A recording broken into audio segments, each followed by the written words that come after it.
করি। প্রথম কথা, ওয়াটারপ্যাথি সম্বন্ধে কোনো নলেজ ছিল না একটা সময়। আমার যে আমার মা, অ্যাকচুয়াল আমার বাবা নেই, আমার মা আছেন। আমার মা হঠাৎ করে একদিন, উনি একজন ডাক্তারের ট্রিটমেন্টে ছিলেন, কিন্তু হঠাৎ করে একদিন অসুস্থ হয়ে পড়ার জন্য উনি ওনার হিমোগ্লোবিন কমে যায়, প্রায় 4-এ এসে দাঁড়ায়, এবং ওনার ইউরিক অ্যাসিড বেড়ে যায়, অনেক প্রবলেম দেখা দেয়, এবং উনি বিছানায় শয্যাশায়ী হয়ে পড়েন। মানে এমন একটা সময় ছিল যে সময়টায় ওনার আমাকে ডাইপার পরিয়ে রাখতে হতো, এমন একটা টাইমে এসেছিল।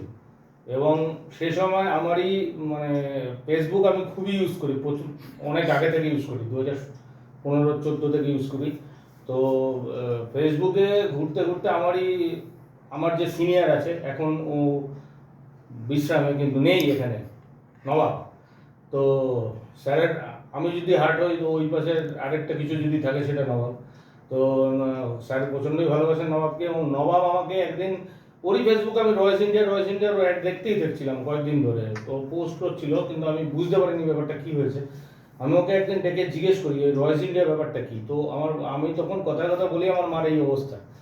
তো বলছে, আমি যদি তোমার মাকে ঠিক করে দিই, তুমি আমাকে প্রমিস করো তুমি কী করতে পারবে কোম্পানির জন্য বা মানুষকে ভালো করার জন্য। তো আমি ওকে, কেননা আমার যে পজিশন দেখেছিলাম, আমি জানতাম না যে এটা কিওর করা যাবে কি না, আর ওয়াটারপ্যাথি সম্বন্ধে কোনো নলেজ ছিল না। তো এইটা সময়ের জন্য আমি তখন মাকে বললাম, নবাবকে ডাকলাম একদিন বাড়িতে, ও আমাকে জলটা টেস্ট করে দেখালো। প্রথমত জলের প্রবলেমটা ক্লিয়ার হলো, এই যে ফার্স্ট যে 25% স্যার বলেছিলেন ওটা আমার কাছে ক্লিয়ার হয়ে গেলো পুরো ব্যাপারটা। নেক্সট তো আমাকে সাপ্লিমেন্টের কথা বললো। সাপ্লিমেন্ট আমি খাওয়ানো শুরু করলাম, তখন আমি কিন্তু প্রোগানো দেইনি, আমার কাছে যেটা মেন ছিল ন্যাচারাল বডি ব্যালেন্স, প্রোহেল জুস আর অ্যালকা প্রো, এই তিনটে দিয়ে শুরু করলাম, এবং তাতে আউটস্ট্যান্ডিং রেজাল্ট হলো আপনার 20 থেকে 25 দিনের মধ্যে একটা আউটস্ট্যান্ডিং রেজাল্ট পেয়েছিলাম। তাতে বিশ্বাসটা আরও বাড়লো। তারপরে আমি ওকে বলেছিলাম যদি মা কিওর হয়, আমি যে কলেজে চাকরি করতাম সে চাকরি ছেড়ে দেবো। এবং সেটা আমি, ও প্রায় 2 মাস টাইম নিয়েছিল, আমাকে বলেছিল, এবং এটা কন্টিনিউ করতেও বলেছিল। এবং যে কারণে, আর আমি তখন স্যারের সঙ্গে কন্ট্যাক্টও সেভাবে আমি করতে পারতাম না, ওর থ্রুতেই হতো, এবং ওকে আমি বলে দিতাম, ও আমাকে রাত বিরেতে গিয়ে ওষুধগুলো দিয়ে আসতো, ওষুধ নয়, সাপ্লিমেন্ট।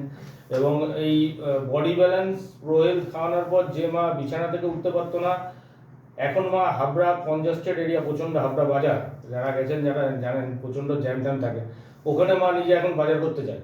আমি মারান করলেও শোনে না, আমি না থাকলেই যায়, এদিক ওদিক যায়। এবং সম্পূর্ণটাই স্যারের আশীর্বাদে এবং নবাবের ঐকান্তিক প্রচেষ্টা ছিল। এবং নবাব আমাকে বলেছিল, তারপর থেকে আমি ওয়াটারপ্যাথি নিয়ে আমি কিন্তু আমার কথা রেখেছি, যেদিন আমার মা সুস্থ হয়ে উঠে দাঁড়িয়েছে আমি সেদিনই চাকরি ছেড়েছি। এবং তারপরে আমি বিজনেস প্ল্যান বুঝি না, এটা আমি একদম 100% শিওর করছি যে আমি বিজনেস প্ল্যান দিয়ে তো মাথায় দেওয়াই না। আমি স্যারের সামনেই বলছি, স্যার এই যে এখন বিজনেস প্ল্যান বলে আমার এর উপর দিয়ে চলে যাবে, তার কারণ আমার ওটা পছন্দ জিনিস না। কবে কি কোটি টাকা ইনকাম করবো আমার দেখার দরকার নেই। আমি যেটা আমার মাকে সুস্থ করে বুঝেছি, আমাকে আরও 10টা লোককে সুস্থ করতে হবে, যেটা আমি করেওছি। আমার বান্ধবীর যেটা ব্রেস্ট টিউমার হয়েছিল সেটাকে আমি প্রোকানো দিয়ে 10 দিনের মাথায় একদম রিলিভ করে দিয়েছি। এবং শুধু ওটা না, স্যারও জানেন, আমারই এক ফেসবুক পরিচিত, আমার অমিতাভ বলে একটা ছেলে, তার এই কাকিনাড়ায় বাড়ি, তার বাবার একটা লাং ক্যান্সার টাইপের কিছু হয়েছিল, মুখ থেকে ব্লাড আসছিল, তাকেও আমি প্রোকানো দিয়ে সারিয়েছি 3 দিনে। তার ব্লাড 18টা, স্যার আমাকে বলেছিলেন ব্লাড ওটা বন্ধ হয়ে গেছে। এবং সেই লোক যেটা কি কথা বলতে পারতো না, সেখানে চেঁচামেচি করে, ফোনে তুললে আমি বুঝতে পারি কি হচ্ছে না। তো এইভাবেই ওয়াটারপ্যাথিটাকে নিয়ে এগোতে চাই। বিজনেস প্ল্যান আমি এখনও স্যারের সঙ্গে দাঁড়িয়ে বলছি, বিজনেস প্ল্যান স্যার এক্ষুনি বলেছেন, ওটা যদি কপালে থাকে তো হবেই, ওটা কেউ আটকাতে পারবে না। কিন্তু আমার টার্গেট হচ্ছে, ওই তাপসবাবুর যদি টার্গেট হয় টিম বানানো, আমার টার্গেট হচ্ছে মানুষকে সেবা করে দেওয়া। তো বিষ্ণুবাবু কিন্তু আমার থেকে অনেক সিনিয়র, প্রচুর রুগী দেখেছেন উনি একজন ডাক্তার, নাম করা ডাক্তার, উনি কিন্তু অনেক রুগী দেখেছেন। ওনার থেকেও আমার শেখার আছে অনেক, কারণ উনি কিন্তু আমার থেকেও খুব বড় বড় রুগী আজকে ভালো করেছেন। এবং সম্পূর্ণটা হচ্ছে স্যারের গাইডেন্স। আর আমি স্যারকে কিন্তু প্রচণ্ড ডিস্টার্ব করতাম একটা সময়, এখন আর লাগে না।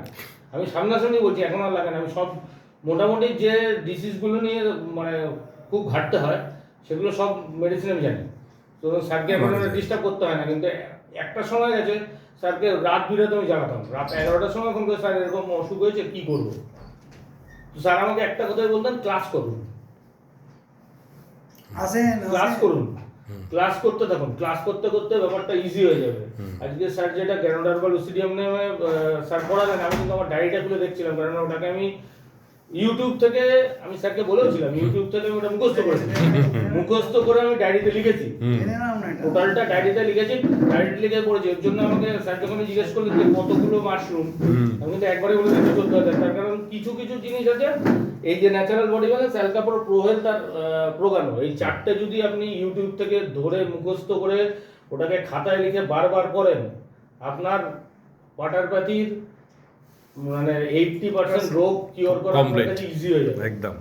এবং সুতরাং এই জন্যই স্যার বলেন, স্যারকে তো সবসময় পাবেন না, আর আপনার স্যারের ক্লাস অ্যাটেন্ড করতে বললেন, ইউটিউবে আছে ভিডিও, একদম প্রত্যেকটা রোগের ভিডিও আছে, স্যারের কিছু বলা আছে, এই এই জিনিসগুলো যদি দেখেন, এই জিনিসগুলো যদি দেখেন আর এটা নিয়ে যদি পড়াশোনা করেন, তাহলে ইজি হয়ে যাবে, অনেক ইজি হয়ে যাবে ব্যাপারটা। একদম।